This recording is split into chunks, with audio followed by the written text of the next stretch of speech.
Support for On Being with Krista Tippett comes from the Fetzer Institute.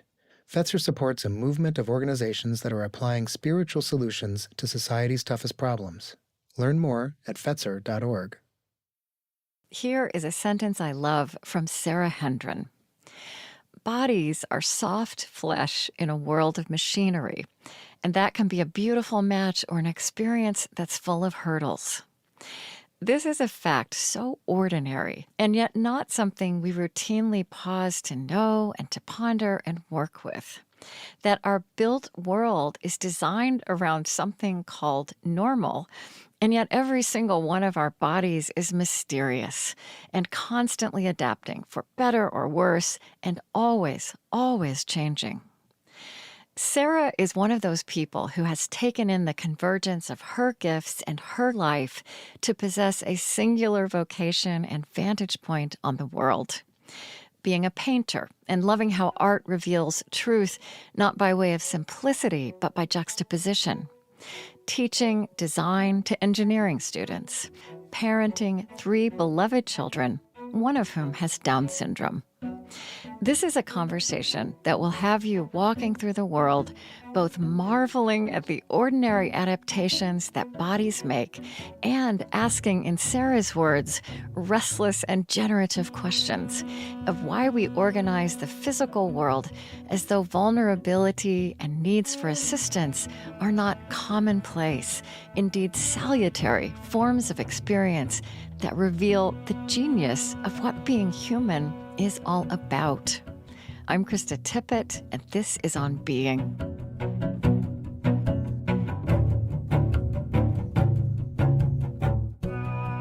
Sara Hendren is an associate professor in the College of Arts, Media, and Design at Northeastern University in Boston. She previously spent 9 years teaching at Olin College of Engineering. Her book is What Can a Body Do? How We Meet the Built World.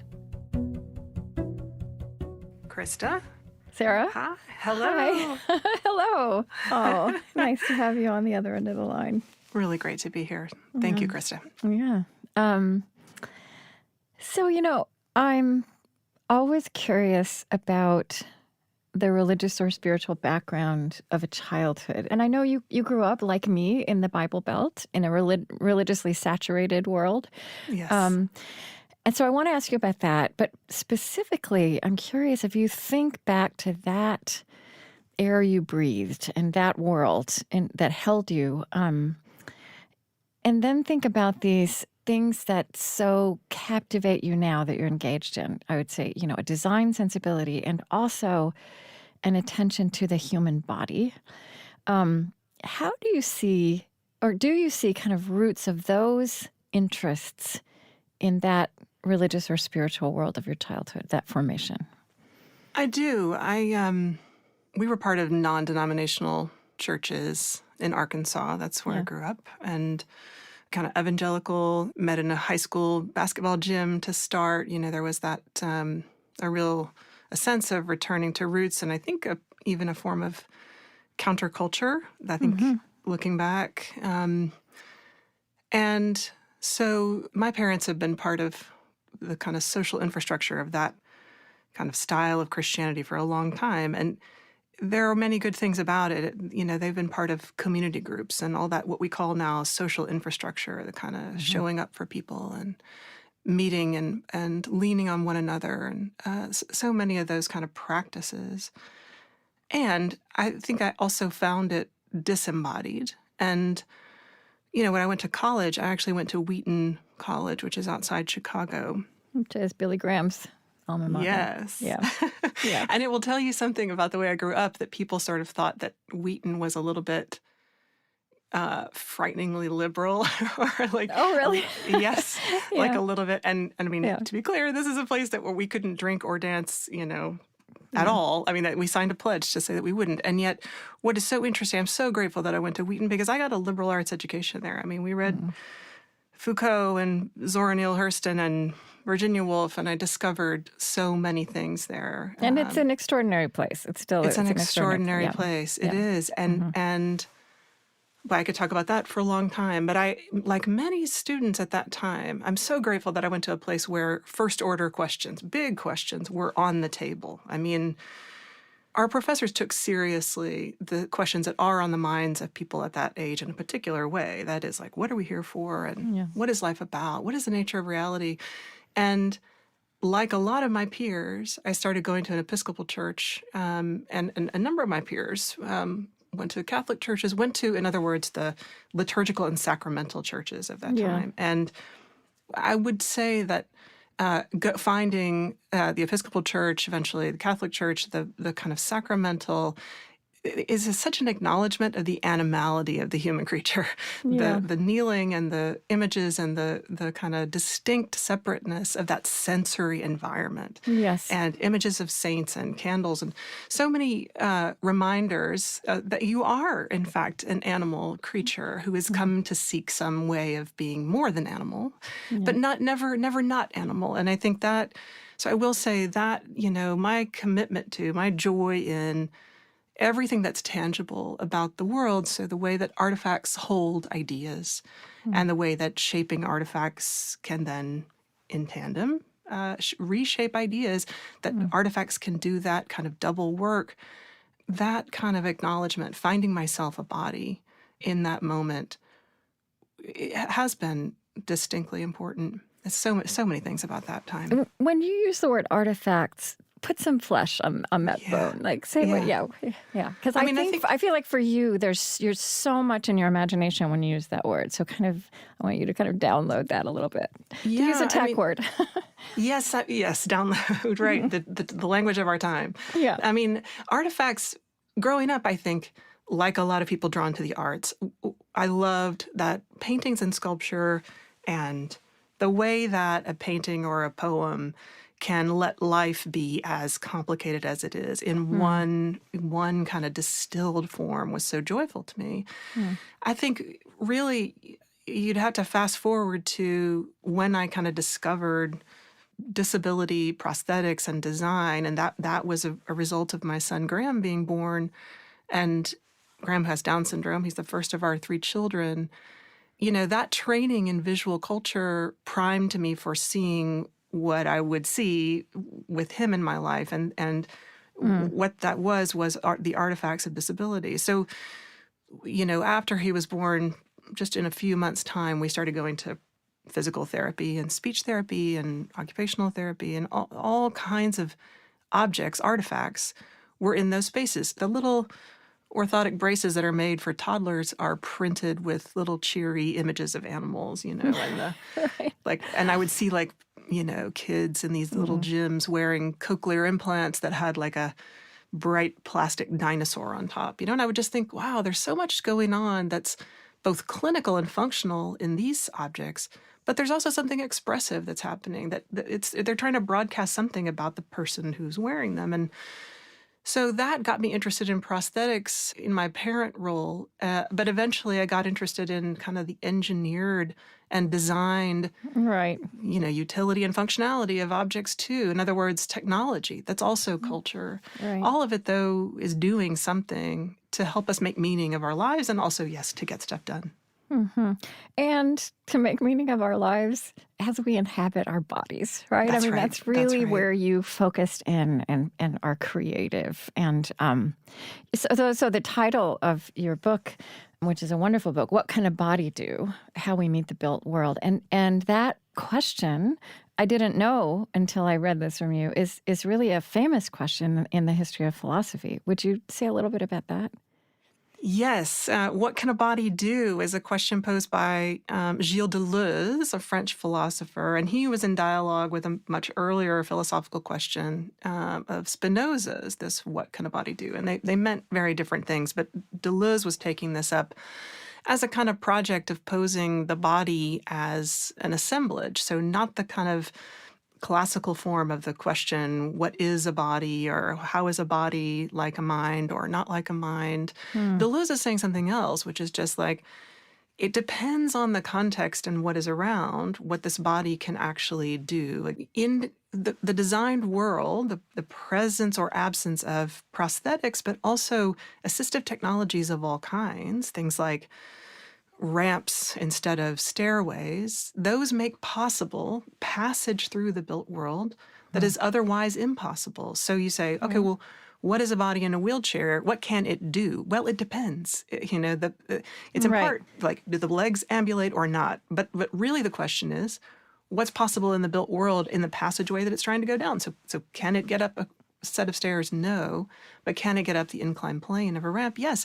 And everything that means, there's something that's so interesting about just the way you said that, because it just kind of shifted my perspective from the kind of question that we ask culturally, which is it accessible, right? Yes. To you. And then just the way you phrased all that is, the question is, what kind of partnership are we, the rest of us, the culture, the architects, right? That's right. What kind of partnership are we in with all kinds of bodies? And I mean, the first line of the book is, from you, every day, every body is at odds with the built environment.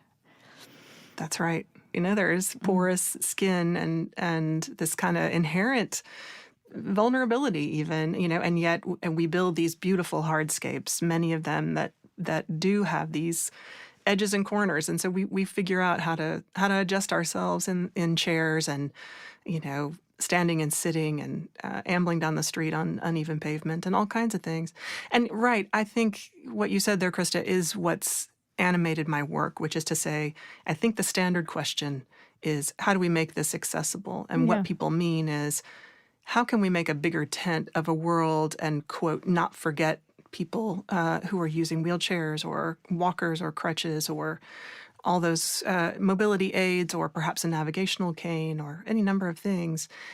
But what I try to do in that book is to say, I don't really think making a bigger tent is really quite the right metaphor here, because people with disabilities have been way out in front in actually reinventing and reimagining the built world in so many ways. So in other words, instead of that, let's make a bigger tent and not forget, I'd rather you see this rich kind of estuary of like this incredible ecosystem of remaking the world in artifacts that make more bodies more expressed and more, able to get into the world and more richly varied. I mean, I am trying to say, if you pause and look, your wonder might be activated by this incredible flesh envelope, that's making its way through the world. It's inherent, like adaptation. So there just are stories throughout of what that looks like.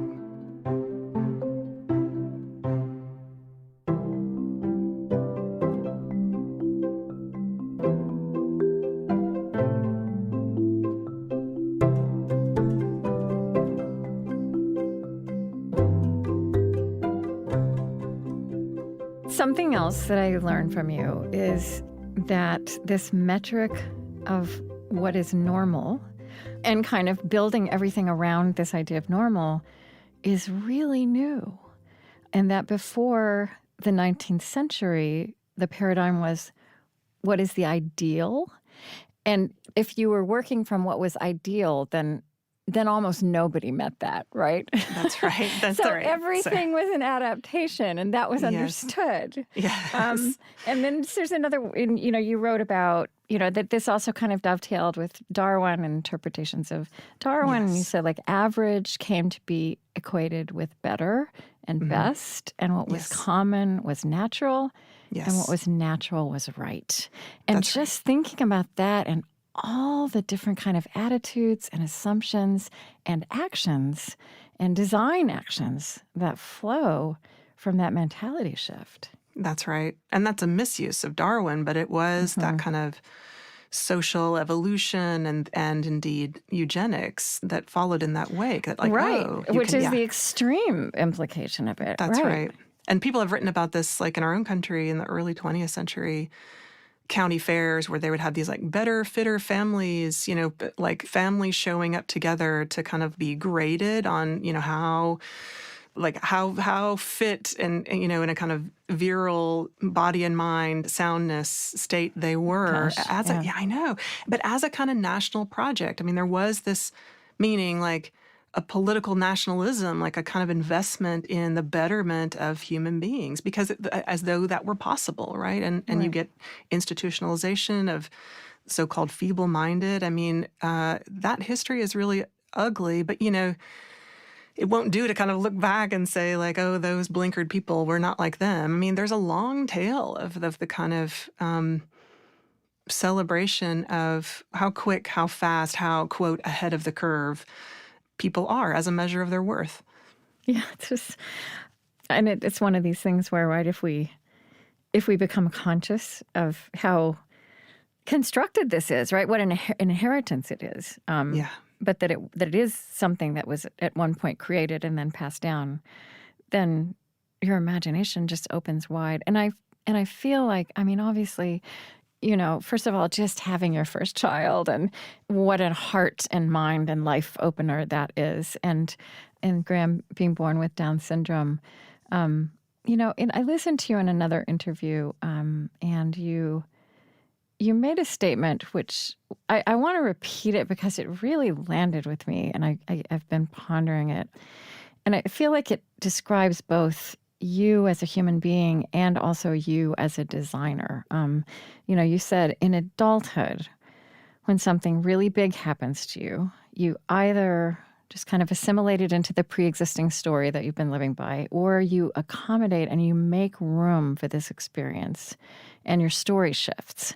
And it feels to me like that's what happened to you with the birth of your first child, both as a human being and, again, like in your craft as a designer.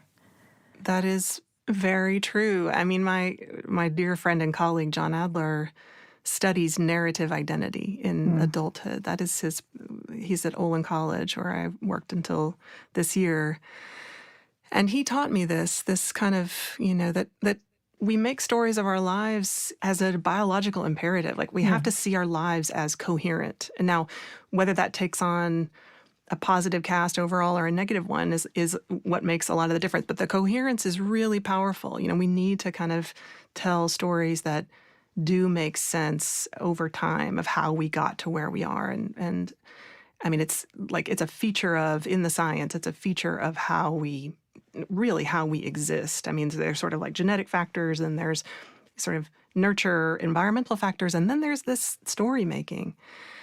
And that really gave language to me for what happened. I mean, that when I had a son, at 32, who had Down syndrome, I just hadn't thought a lot about Down syndrome. Mm-hmm. And I didn't realize, I mean, most of all, Krista, the way having a baby with Down syndrome just puts you right square into the middle, whether you want it or not, of the kind of selective, genetic, testing, bioethics debate. So I didn't realize, that I was entering into that kind of moral quandary about, like, well, who counts? What is it gets at this better, best, normal, better, best thing too as well, doesn't it? It does, yeah. And living with that, and thinking, like, well, how can a person be? What is there's no etiology, there's no like disease of Down syndrome. There are higher risks for other kinds of things, but what we're talking about is low general intelligence that needs for support over the lifespan, if we're just coldly describing it. And it just invited me to rethink human worth entirely, and in such a way that introduced me to all kinds of other people who have disabilities of all kinds, how it just lit up my imagination for those artifacts, yes, that bridge the body and the world. But most of all, like, what does it mean to be a gifted and contributing human being? Where does dignity come from? And how do we talk about it? And how do we plan for it? And, well, there's just so much to say about that. Yeah. And how did it start making you look at the world differently as a designer? Did that start to happen? It sounds like you describe how, because of this Down syndrome diagnosis or, identity, you also walked into this world of intense medical testing and assistance and technologies.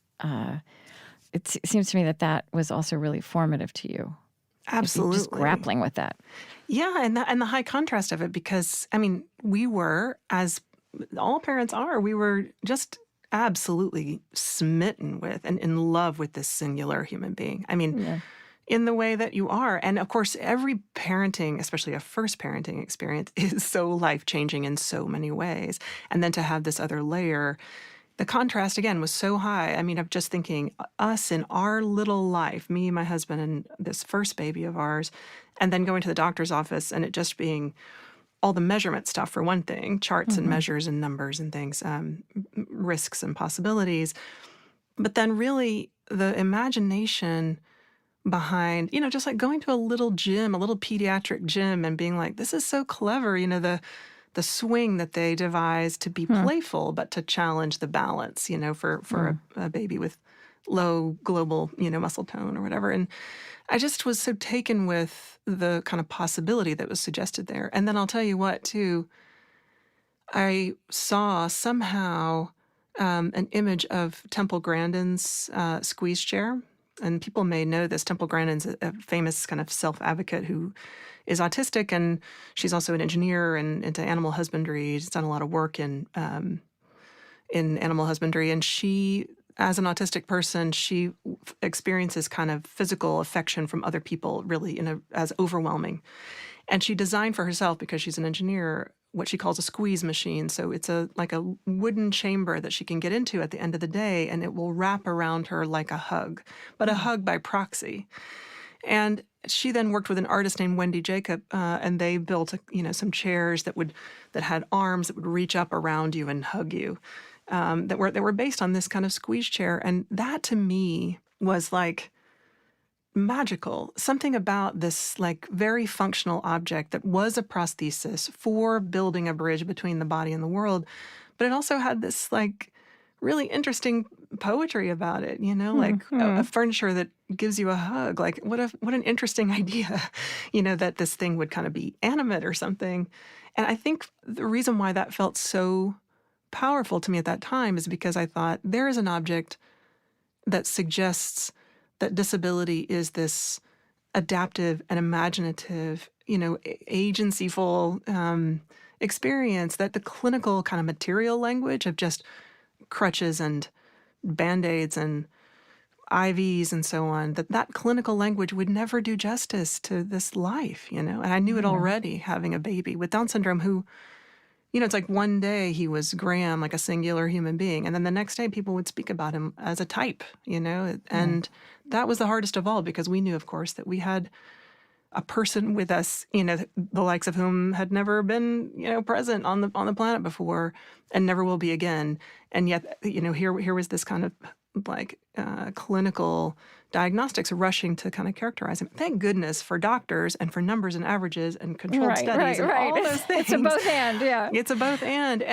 But this is why, I work between art and engineering, because I think something like disability needs so many descriptive languages to try to get at what's real, And, from you, I learned that 1 billion people, that the WHO identifies 1 billion people live with some kind of disability, which then really does test that idea of what is normal and not normal. And so I found myself walking this line of like wanting to honor, though, disability that I would say in an ongoing everyday way is shaping a life. But here's a beautiful sentence from you as well. Bodies are soft flesh in a world of machinery, and that can be a beautiful match or an experience that's full of hurdles. And it's also true, as you very eloquently described, that every single one of us lives in a body that is changing across time and that enters periods of vulnerability, and periods, at least, where our bodies don't match this world of machinery, right? And it can be being pregnant. It can be because you're on crutches because you broke something. It can be this arthritis that is developing in my hands right now, and I don't know, right? That is going to affect me at some point. So I don't know. I wonder how you, navigating this of so honoring very defining disability, but also understanding that in some ways, it is a spectrum, like so much that we're understanding now, so much of human identity.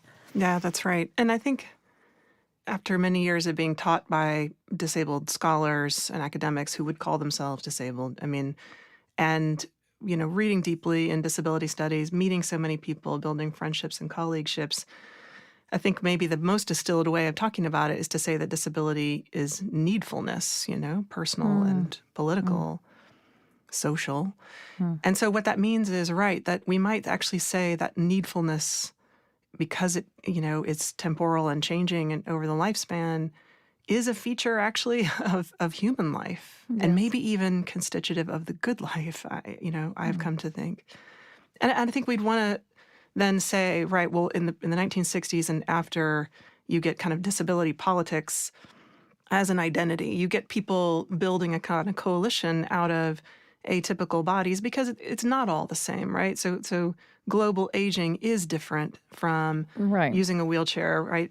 Being blind and in school, the real kind of legal accommodations and those guarantees that came, for example, with the Americans with Disabilities Act and others like it around the world, those are really important. And they were strategic, kind of policy changes of saying, look, in order to be citizens, in order to be civic actors, disabled people need a kind of infrastructure. And it's really interesting that infrastructure, we're talking about real material concrete in order to Right. get into the public sphere, in order to go to work, Right. in order to go to school, in order to go to the voting booth. So disability, in that way, people want to be careful and say, well, it's as Leonard Davis says, it's cheap to say, well, we're all disabled, but Right. it Right. is, yes. But I do think there's something at the high level, existentially, disability is just needfulness, and we might just make friends with that fact. Mhm. We might welcome it as a feature of the human. Well, there's a spiritual theological statement, if ever I'd heard one. Well, yeah, and Alistair MacIntyre, who's a philosopher, famously said that the human creature is a dependent rational animal. And so dependence is part of a three-legged stool that makes us who we are. That's almost like a metaphysical statement, that we need each other. We could have a kind of like evolutionary biology explanation for that. Well, we need each other as a kind of consequence. We make do when we cope by needing each other to cooperate. But there's something quite profound about how social we are, how frail we are finally, how none of us escapes that kind of being in the subject position of both the giver and the receiver of help. That's what we're talking about.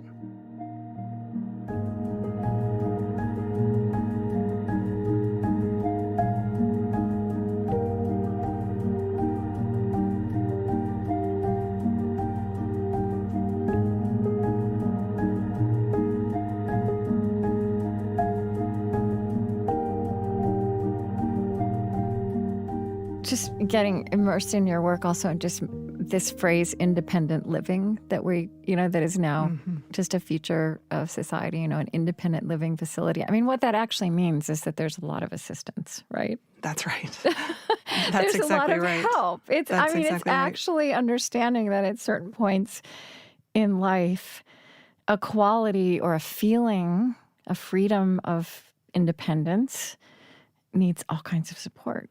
That's right.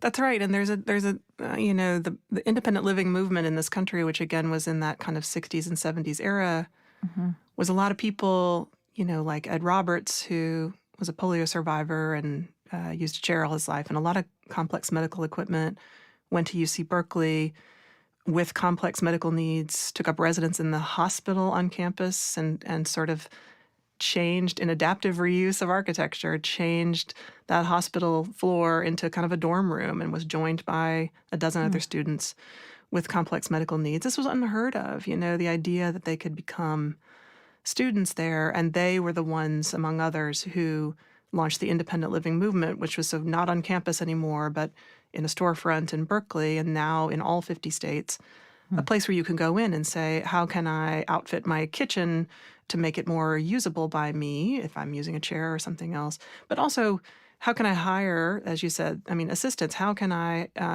find a personal aide to help get me dressed in the morning and to the bus stop? Like, what's the just-in-time, kind of assistance that I need?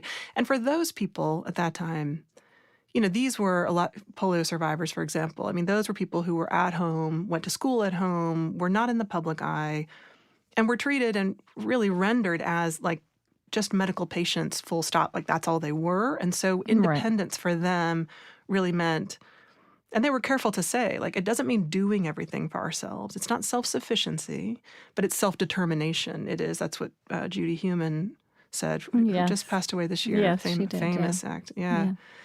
And so they were doing the positive assertion of independence is what I'm saying, right? And so the twin of that is like worshiping independence above all. So like we're 50 years or something from kind of that moment.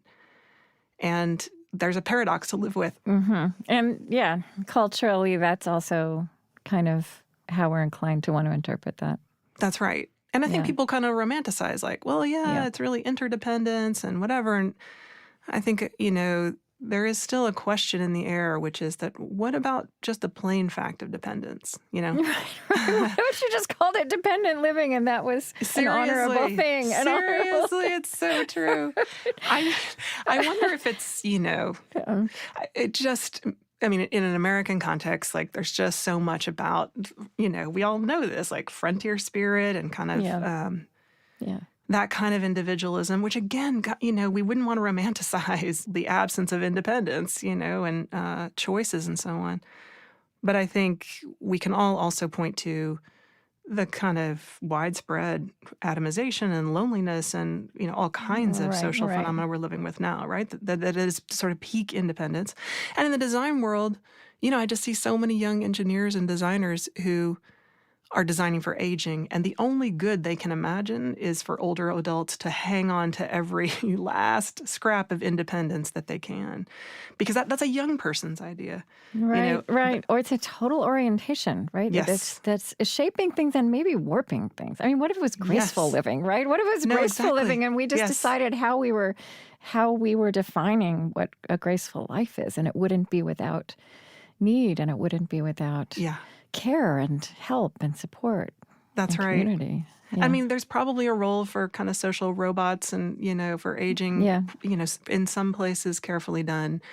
But I'm much more, just entranced by this Dutch nursing home that through a set of architectural remodeling changes figured out they had extra room at the end of their hallways. And they let college students now live in the nursing home with older adults in exchange for 20 hours of work on that campus. And to me, this is like that kind of intergenerational living, adaptive reuse, take an extant resource, mix people together who don't nominally have things in common. Like that's an elegant use of design. Like that is thinking, what is on offer here? Oh, conviviality, mutuality, reciprocity, all the things that make life worth living. Like we could use our very best minds and smarts and tools at all scales for those kind of things too. Instead of equating dignity with, like, let me never need anybody again. That's a really sad life. Yes. Yeah. And something that you've kind of pointed at examples of this as we've been speaking, but when the reality of need is just acknowledged, then there's so much possibility for creativity. And you talk about, for another kind of animating question for you is like, what shall we build? And there's so much contained in that question for you, right? Yes. And that, that again, and I think this gets at what's our underlying orientation, our values, our assumptions. There's certainly an impulse in Western medicine and in Western culture to fix things, right? Yes. To fix it. And also to come up with a device. We like devices, a medical device. Yes. And also we can build such extraordinary devices these days, right? So that there's such creativity there. But you talk so much about, again, if we honor the reality of need, like what you see all around you as you are engaging in the built world for all kinds of bodies are these brilliant adaptations. And you say an everyday engineering ethic that people can cultivate in their lives. It feels to me when I read you that that's happening all around us. And I don't know that it's something that everybody has visibility to that's happening in our world. I think that's right. I mean, I'm not really a designer in the traditional sense. I'm more of a design researcher where I do some collaborations and make some things, but I'm more of a person who's trying to shine a light on the design that's already going on in the world. So things like I have a curatorial project, like a digital project called Engineering at Home. And it's nothing more than the collection of 12 or 15 low-tech tools that a woman made for herself or with partnerships. Her name's Cindy, and she became a quadruple amputee, so she is now missing most of the digits on both hands. So she has a little bit of pincher grasp on one side, but uses 2 prosthetic lower leg limbs. So she needs, a series of objects to make life work. And she was one of these people who qualified for an $80,000 myoelectric arm and hand, prosthetic arm and hand. And she was very grateful for it, and her insurance paid for it, all this stuff. Went and trained on how to use it, but it is now like collecting dust in a closet because it's heavy and it's hot and it doesn't actually get things done the way she needs. So instead of that, she's using cable ties that help her pull open the drawers, on a dresser.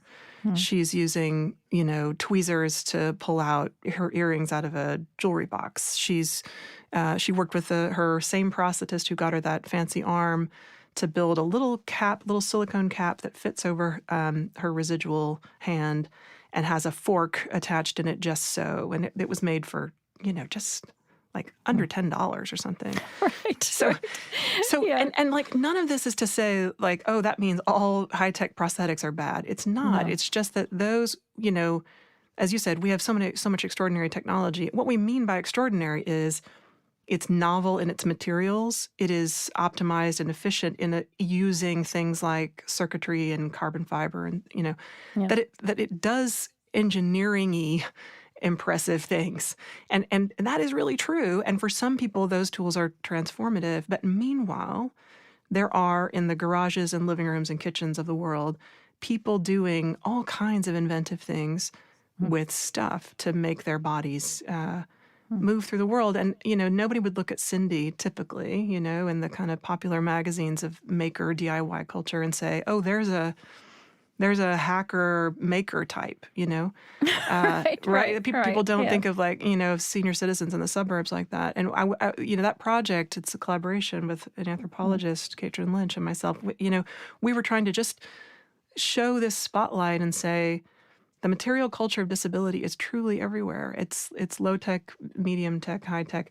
Is scale a factor? Certainly with those big $80,000 arms, I get it.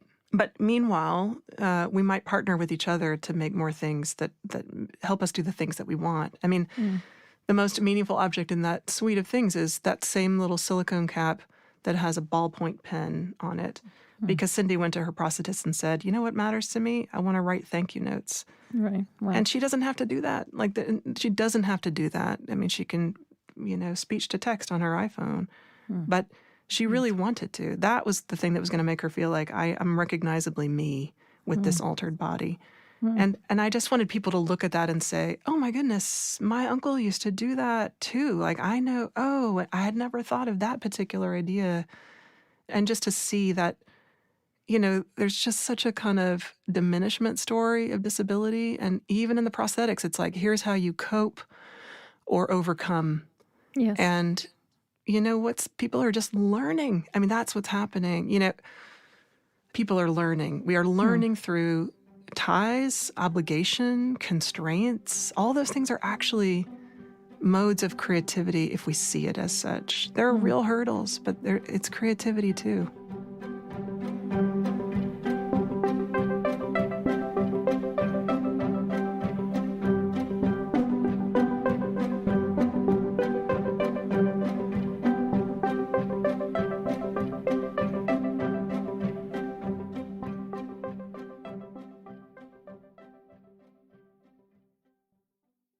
On Being with Krista Tippett is supported in part by the John Templeton Foundation, funding research and catalyzing conversations that inspire people with awe and wonder.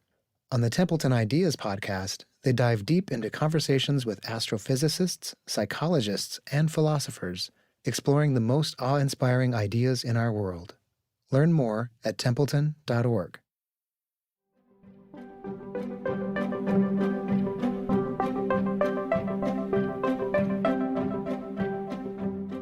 think one of the most fascinating subjects of all, and talk about kind of big picture philosophical questions, is time, the meaning of time, the nature of time. And I'm so intrigued also about how you talk about time. Here's one thing you said, living with questions about time, and talking about your son Graham and the diagnostics of his delays, but more urgently, the unknowns about his future, was the loneliest feature of our early months. And you also said it has been Graham's singular creativity, his adaptive workarounds, his enigmatic learning curves that have wrested my husband and me from the grip of rigid time. That is right. I mean, the gifts of sharing life with all three of those children, is so manifold. And again, I would not say, Down syndrome is neither the biggest feature of our family life, but it's also a formative part of it in this way of saying, who are we to one another? We are not projects. Children are not our projects. They are to share life with. And Graham is quite proud of his schoolwork. He is, buoyant and connected and engaged in school in a way that just has no relationship to testing and so on. And so, people will often say, yes, and what happens in adulthood, schooling is this kind of very particular moment. And they're correct, I'm working right now on thinking about collaborative housing and all kinds of things. Because why? Because to be vulnerable in time, that is Graham's chief vulnerability and disability, that he is not pacing through school in a way that makes him into an economic citizen. That really is what we're talking about. It's quickness and speed in order to be recognizably productive and therefore valuable as a taxpayer and a worker. That the disability is needfulness on the state and also needfulness on other people in a distinctive way.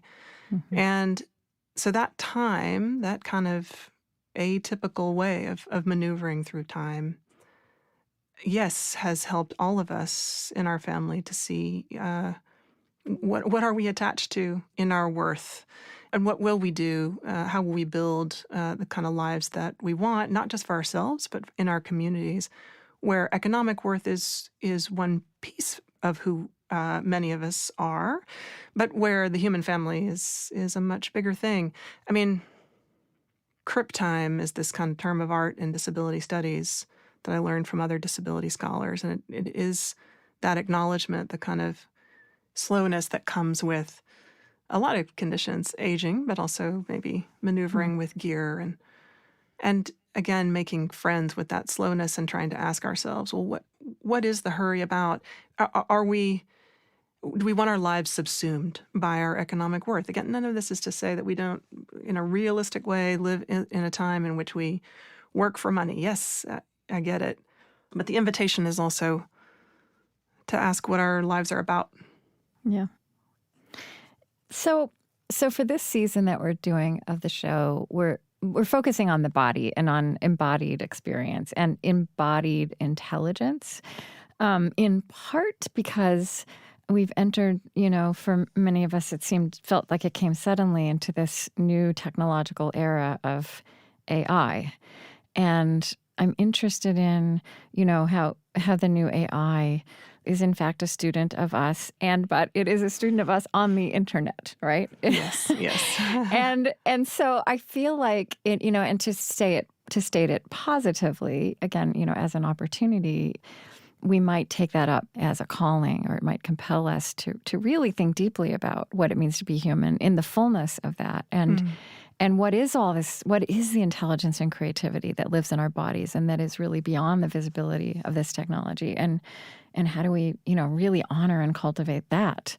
And so I'm curious, because you've also worked, as you said, you were kind of an artist at the Olin College of Engineering for a long time. You work a lot with engineers. And I'm curious about just your vantage point of where you sit in terms of your interests and your expertise this vantage point of the body in the built world, how does that, and disability, how is that infusing your reaction to the emergent AI in our midst, this kind of new development in our lives with technology and, the questions you might be asking?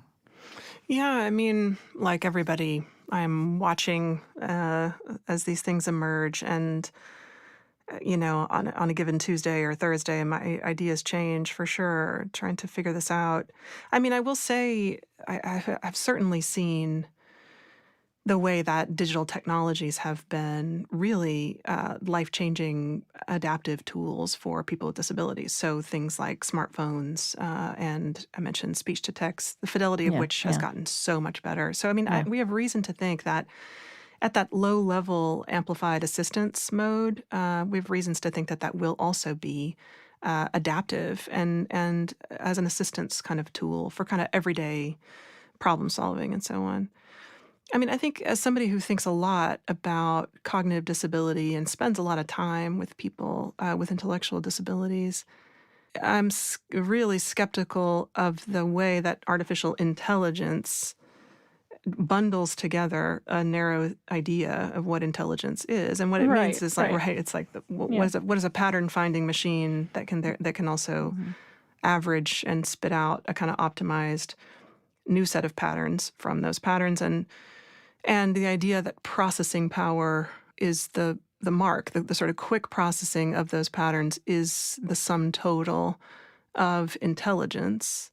And I know that people are sort of like, well, no, we'll feed this with kind of affective and psychological helps. I mean, that stuff I'm dubious of. If you look at again that it's averaging material that it's got in front of it, but that is the extent of processing. It is quite quick in a wonderful way. I'm sure it will make all kinds of new data for things like rare genetic diseases and, kind of highly bespoke, treatment on cancer. All that stuff's really exciting. I just think we're forever kind of calcifying this idea about what ability really is. And when I spend time with people with cognitive disabilities who don't use verbal language, for example, Yeah. and I just wrote an article that's coming out in December about an artists kind of matching program, placing artists in a day center for adults with significant cognitive disabilities. This is in Scotland. Almost no language is exchanged, and they spend time together finding common interests that are sensory, light, sound, tactile, textiles, Right, all kinds of right. things. And the artists aren't there to try to like therapize these people. They're both really interested in, as one artist said to me, pure qualia, the experience of being alive, and they are trying to make a human connection where they can be made. And I suppose this will sound really, kind of romantic and untechnical, but I do think that there is just something going on there that defies that kind of processing power, intelligence Yeah, paradigm. Yeah, absolutely. yeah. Yeah. Right. And so even large language models can't read something that doesn't really rely on language. That's right. That's right. So if I just ask you, the notion of intelligence and the intelligence of the body and your life with Graham, Yeah. where Down syndrome is called a cognitive disability, but Yeah. intelligence has so many forms. I mean, where does that right. phrase take your thoughts? Well, I mean, I suppose it takes me partly to, those graphs that sort of claim that like there's like data and inferences and knowledge that becomes wisdom, like as though wisdom naturally proceeds from the accumulation of, again, and processing patterns. And Yeah. what I see in Graham is a kind of wisdom about the enjoyment of one another, all the things that so many, kind of chattering classes folks say about like trying to get to the, simplicity and zen and essence and of life. And I Yeah. think like, well, I know somebody who's extremely good at that, and it's not because he's, quote, simple. I mean, that would be wrong to say it too, but that there is a kind of presence and enjoyment of presence and a kind of and accepting of the giftedness of life that is inherently wise. And it doesn't come from knowledge. It doesn't come from the mathematical accumulation of processing power and therefore the rendering of something that's monetizable. It comes from what it means to relate, to enjoy, to take in, to pursue interests. That those things are some of the things that make us the most alive, that we're trying to get past ultimately, that categorizing, classifying brain.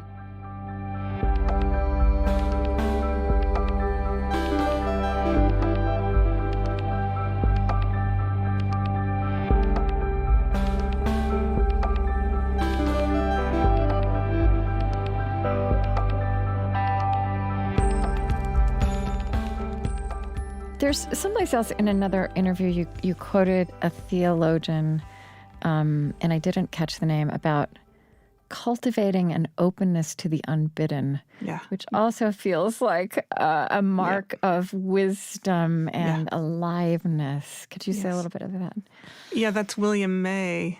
And here again, I think, so he's talking about, the unbidden as constitutive of the good, so the unchosen features of our lives. And here again, I think, at least in this country, in a contemporary way, there is a kind of romanticization of interdependence, and we say, well, we need each other, and let's not overdo it with the individualism, mutual aid and so on. But I see people kind of hedge and say, well, as long as you're choosing, the people to be interdependent with, and I always think like that's not how it works. Obligation, in other words, is seen as diminishment.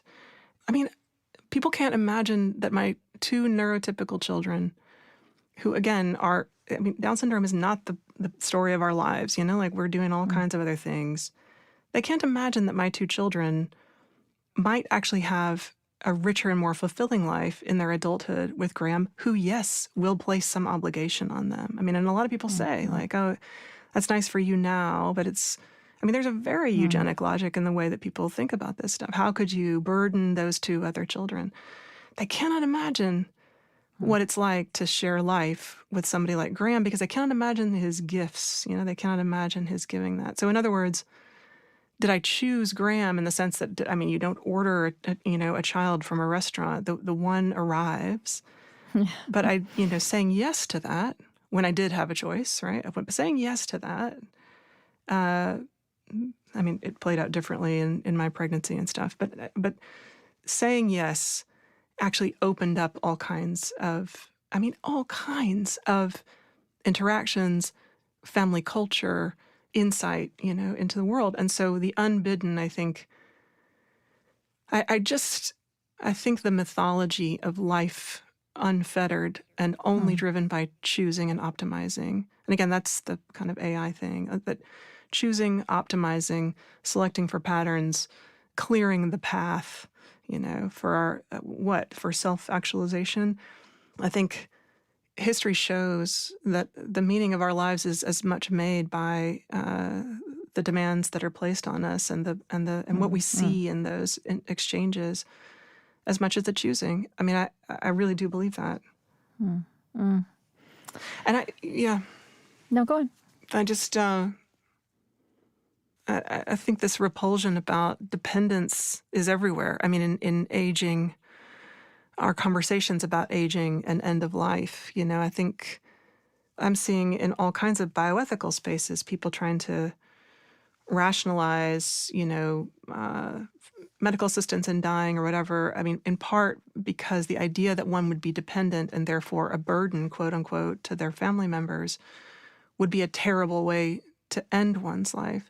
And I want to be as absolutely clear-eyed and sober about the very real difficulties of that, especially when you think about healthcare systems and the way invisible labor gets played out. And yet, my friends describe the end of their parents' lives as some of the most meaningful moments that they shared. And again, it's a kind of vantage on whether we can see even some of what we would call suffering as woven into the fabric of how how we make meaning, how we Yes, flourish, yes. right? As opposed to our self-reported, changeable surface happiness. But no, like our flourishing, the meaning that we made. I want to read something you wrote, and perhaps you would want to reflect a little bit on it. It's very beautiful. Who is the world designed for? Who, in turn, can grant or summon the power to do the designing or the building? And what can a body do, whether in life, in our modest everyday, or when conditions suddenly change? Let these be our restless and generative questions, each of us in our many bodies, making and remaking this adaptive life. Yeah, I mean, I think you and I share an interest in restless questions. Yes, and generative questions. Yes. Yes.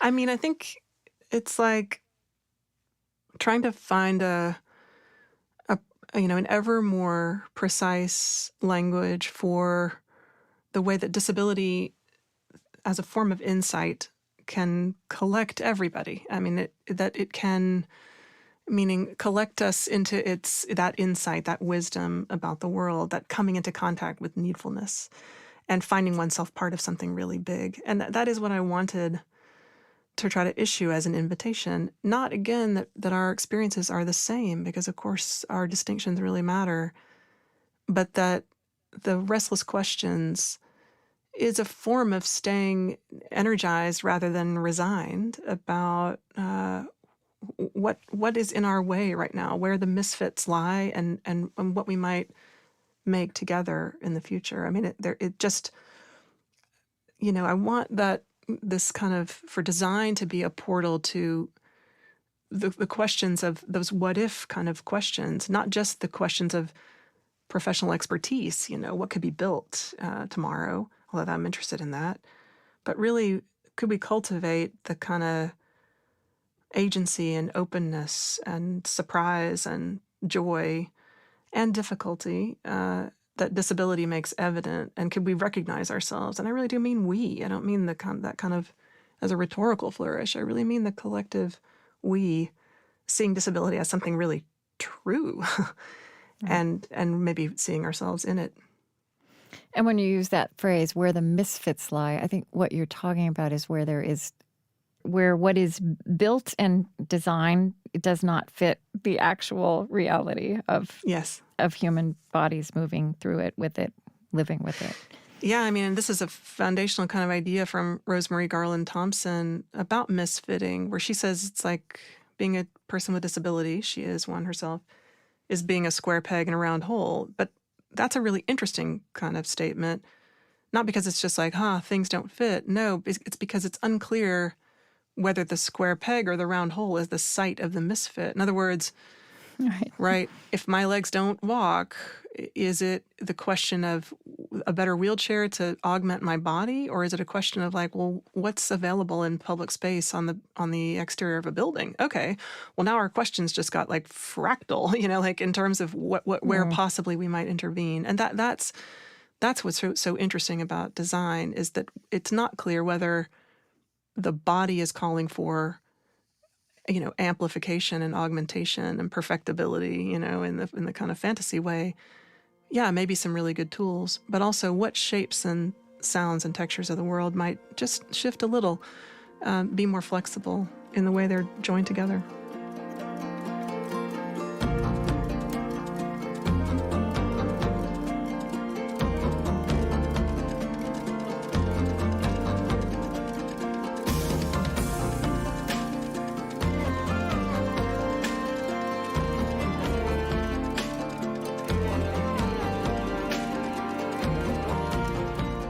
Sara Hendren is an associate professor in the College of Arts, Media, and Design at Northeastern University in Boston. She previously spent 9 years teaching at Olin College of Engineering. Her book is What Can a Body Do? How We Meet the Built World. You can also find some of her short pieces of writing on her website, sarahendren.com. Her newsletter is undefended/undefeated.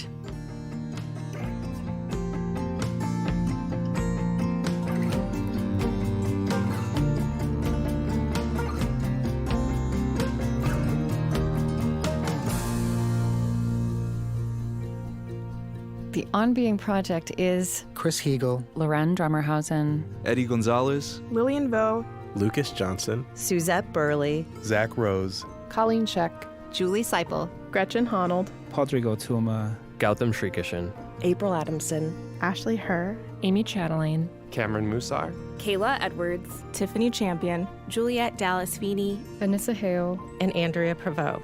On Being is an independent, nonprofit production of the On Being Project. We are located on Dakota land. Our lovely theme music is provided and composed by Zoe Keating. Our closing music was composed by Gautam Shrikishan. And the last voice you hear singing at the end of our show is Cameron Kinghorn. Our funding partners include the Hearthland Foundation, helping to build a more just, equitable, and connected America, one creative act at a time. The Fetzer Institute, supporting a movement of organizations applying spiritual solutions to society's toughest problems. Find them at fetzer.org. Calliopeia Foundation, dedicated to cultivating the connections between ecology, culture, and spirituality, supporting initiatives and organizations that uphold sacred relationships with the living earth. Learn more at calliopeia.org. The Osprey Foundation, a catalyst for empowered, healthy, and fulfilled lives. And the Lilly Endowment, an Indianapolis-based private family foundation dedicated to its founders' interests in religion, community development, and education. On Being is produced by On Being Studios in Minneapolis, Minnesota.